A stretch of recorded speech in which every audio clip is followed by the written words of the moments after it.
제가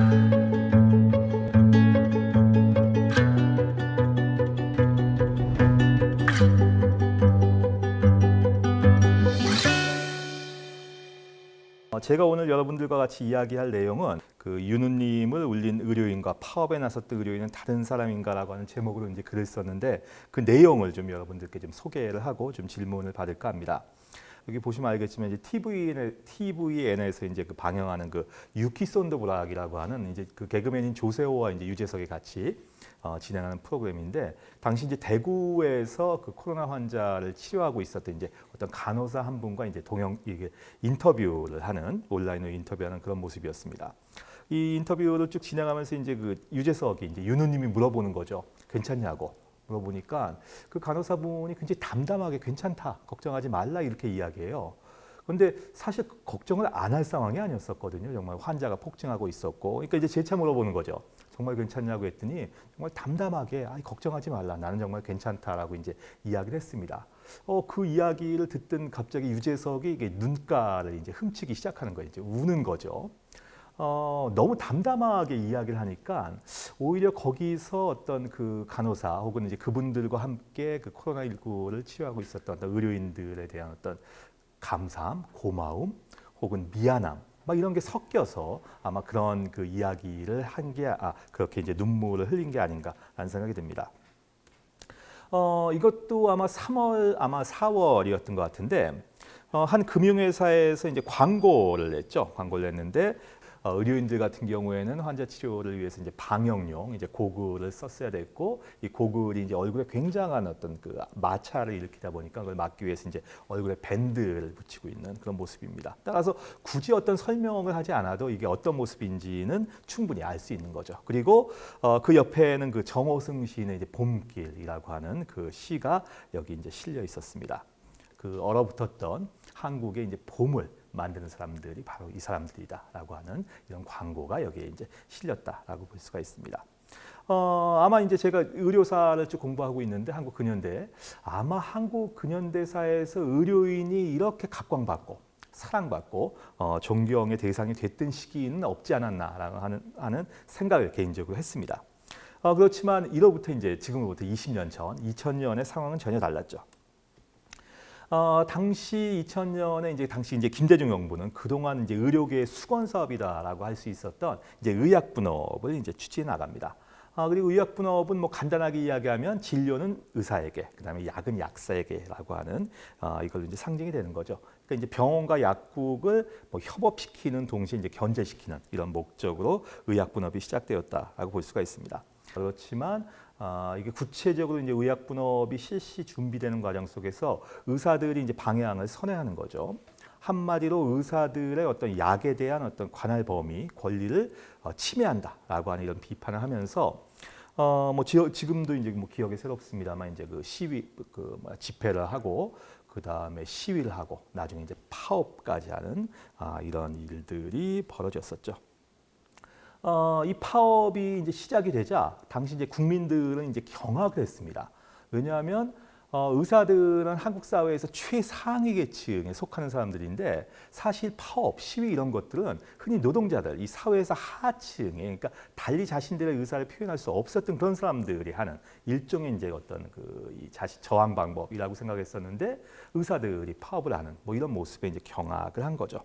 그리고 이제 비판을 하기 시작합니다. 도대체 어떻게 의사들이 이 병원을 비울 수 있냐라고 하고 특히 이제 이 당시에 가장 어떻게 보면 이제 불안감을 크게 느꼈던 사람들이 누구냐면 이제 환자죠. 이제 환자의 보호자들.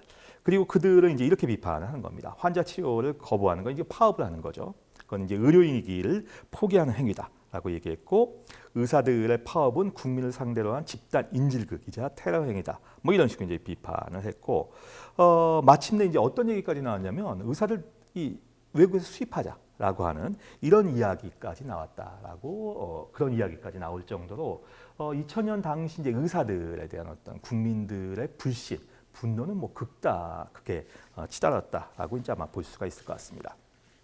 그럼 이제 궁금한 거죠. 2020년에 한국인들이 바라보는 의료인들은 방금 이야기했듯이 존경과 애정의 대상이었다라고 하는 거죠. 그런데 불과 20년 전에 뭐 짧은 세월은 아니긴 합니다만 20년 전에 또 한국 국민들은 이제 의사들을 대상으로 해서 정말 극도의 불신, 경계, 분노를 표현했다라고 하는 거죠. 그랬을 때 그 두 의료인이 달랐느냐라고 하는 겁니다. 그런데 다르지 않아요. 당시 2000년 의약분업 당시 이제 의사 파업이 진행되었고 그 의사 파업엔 정말 거의 모든 의사들이 다 참여를 했습니다. 그 얘기는 뭐냐면 지금 의료 현장에서 환자를 치료하고 있는 코로나 환자를 치료하고 있는 의사들 중에 40대 이상의 의사들은 거의 모두 다 2000년 의사 파업에 참여했다라고 하는 거죠. 그랬을 때 도대체 이렇게 어떤 상반된 모습을 보이는 의료인들, 2000년과 2020년의 상반된 모습을 보이는 의료인들을 도대체 이제 어떻게 이해해야 되겠느냐라고 하는 거죠.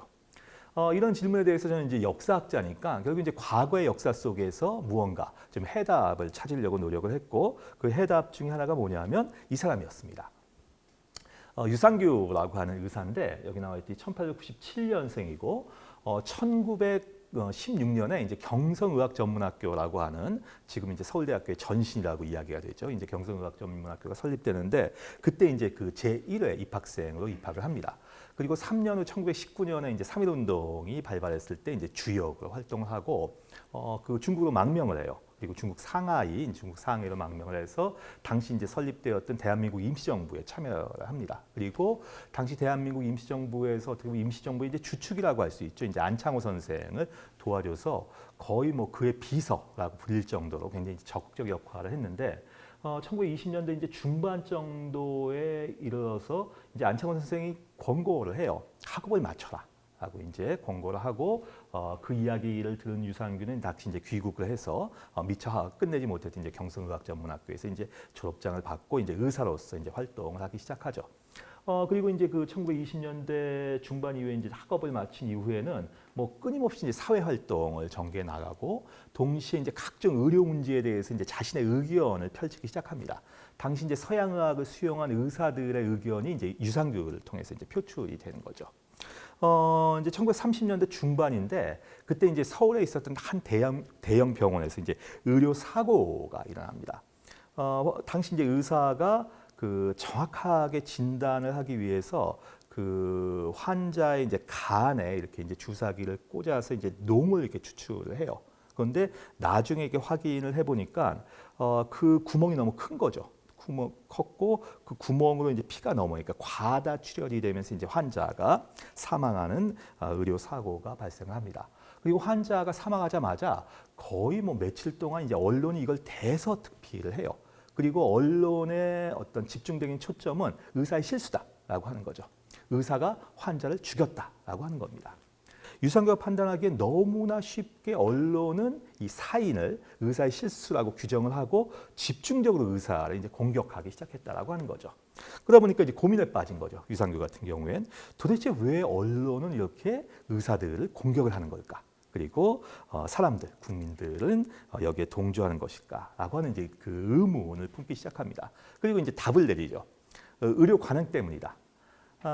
당시 이제 의사들이 그 치료를 하면서 너무 폭리를 취하고 있었다. 당시 이제 건강보험이 없었던 상황이었기 때문에 진료비가 없으면 이제 그 치료가 거부되는 거예요. 이런 것이 의사들에 대한 불신을 낳는다라고 하는 거죠. 그걸 인정을 해요. 인정을 합니다. 그렇지만 유산규가 강조하고 싶었던 것은 이것이었습니다. 아무리 나쁜 의사도 늘 위험 중에 여러분의 생명의 안전을 위하여 출동할 준비를 하고 있다는 것을 다시 한번 인식해달라라고 하는 부탁을 그 글 속에서 표현을 합니다. 한국은 특히 이제 뭐 한 20여 년 정도의 시간을 지나면서 의사 좀 넓게 보면 이제 의료인들의 두 모습을 이제 본 거죠. 하나는 자신의 이익을 관철시키기 위해서 병원을 비우고 파업을 하는 모습을 봤고, 또 하나는 자신의 어떤 그 건강이 해쳐질 것을 알면서도 국민의 건강, 환자의 건강, 생명 보호를 위해서 자신을 희생하는 이런 모습을 동시에 목격했다라고 볼 수가 있습니다. 그리고 어찌 보면 굉장히 상반된 두 모습은 아마 지금으로부터 방금 이야기했듯이 유산규가 글을 썼던 1930년대에서도 이미 존재했었고, 아마 코로나 사태가 끝난 2020년 이후에도 반복될 것이다라고 하는 거죠. 그런 반복 속에서 어떤 중심 잡기가 필요하다라고 한다면 그 중심 잡기를 해야 돼. 주역 중에 하나는 결국 사회고 국리다라고 하는 뭐 이런 이야기를 제가 그 글 속에서 썼습니다. 예, 이상으로 제 발표를 마치도록 하겠습니다. 예. 결국에 한국 같은 경우에는 건강보험하고 이게 밀접하게 관련이 되어 있는 것 같은데, 그러면 한국의 지금 보험 체제에 대해서는 어떻게 생각하시는지에 대해서 의견이 듣고 싶습니다. 아마 한국 사회가 지금 성취한 가장 강력한 어떤 사회 안전망이라고 얘기하면 아마 이제 건강보험이라고 이제 얘기를 할 수 있을 것 같아요. 지금 코로나 진단을 받은 확진자 중에 치료비가 무서워서 예를 들면 도망다니는 환자는 아무도 없었죠. 그 이유는 뭐냐면 건강보험이 이걸 커버하기 때문입니다. 지금 보면은 이 진단비와 치료비 중에서 건강보험이 포괄하고 있는 범위가 한 80% 정도 되고 나머지 이제 국가에서 20%, 정부에서 20%를 이게 부담을 한다라고 하는 거예요. 조기 진단과 조기 치료가 가능한 이유는 뭐냐면 건강보험이 있었다라고 하는 거죠. 건강보험이 없었다라고 한다면 조기 진단, 조기 치료로 이른바 상징되는 피해 방역도 불가능하다라고 했을 때 건강보험은 정말 한국 사회가 지금 방금 이야기한 성취한 최고의 성과물이고 이걸 계속 이제 안정적으로 유지를 해가야 될 필요가 있습니다. 그런데 문제는 뭐냐면 이른바 이제 끊임없이 제기된 이제 비급여 문제죠. 이제 건강보험이 포괄하지 못하는 분야가 있고 이제 2017년도에 이제 문재인 정부가 출범하면서 이제 문재인 케어라고 이제 축약돼서 이야기되는 이제 건강보험 개선 방안이 이제 제기가 됐고 그 핵심이 뭐냐면 이제 비급여 부분은 이제 축소해 나간다라고 하는 거죠. 근데 문제는 뭐냐면 마치 지금 부동산 정책이 그렇듯이 이게 풍선 효과가 나타나는 거예요. 그러니까 이제 특정 분야를 그 비급여 이제 그 급여가 가능한 어떤 그런 부분을 포괄하면 다른 부분에서 이제 비급여 부분이 또 생기는 거죠. 마치 풍선 효과처럼. 그리고 의료 분야는 다른 어떤 경제 분야와 달리 수요가 공급을 창출하는 게 아니고 공급이 수요를 창출한다라고 하는 굉장히 특성을 갖고 있다라고 이야기를 하거든요. 따라서 이제 이 부분에 대한 고민이 필요한 거죠. 따라서 이제 이런 어떤 문제점을 극복하기 위해서 어떤 의료보험 체제, 그러니까 건강보험 체제 개선과 관련해서 그 동안은 이제 이른바 저급여, 저수가, 저부담이었죠. 그런데 이게 이제 국민들이 조금 더 부담을 더 늘리고 그다음에 더 어떤 급여를 더 받는 혜택을 더 많이 받는 이른바 이제 약간 고부담 그다음에 고급여 이 체제를 이제 바꾸자라고 하는 이제 어떤 그런 시도가 이미 이전부터 제기가 됐는데 문제는 뭐냐면 정부가 이런 식의 어떤 시도를 했을 경우엔 이른바 지지도가 하락을 한다는 거예요. 더 좋은 혜택을 받는 건 누구나 원하지만 그걸 위해서 부담을 더 늘리는 거에서 누구도 동의하지 않는다라고 하는 거죠. 따라서 어떤 정부도 그걸 실천하기 어렵거든요. 그런데 어떻게 보면 지금 문재인 정부는 굉장히 좋은 기회를 얻었다라고도 볼 수가 있어요. 왜냐하면 국민들 모두가 건강보험이 이렇게 좋은 것이다라고 하는 걸 이제 피부로 실감했다라고 하는 거죠. 그렇다고 한다면 지금 시점에 아까 이야기했듯이 건강보험을 좀 근본적으로 개선할 수 있는 지금 저수가, 저급여, 저부담의 체계를 바꾸려고 하는 그런 노력이 필요하고 그게 아마 뭐 처음에 이야기했듯이 한국이 성취한 가장 최고의 성과물이라고 할 수 있는 건강보험을 보다 안정적으로 혹은 강화시켜 나가는 그런 계기가 되지 않을까라고 하는 생각을 하고 있습니다.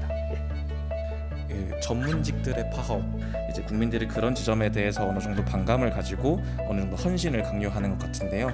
이러한 간극들을 줄이기 위해서 뭐 어떠한 소통이 필요할지 혹은 어떠한 의식을 가지고 어떤 얘기를 해나가야 할지라는 부분에 대해서 말씀해 주시면 감사할 것 같습니다.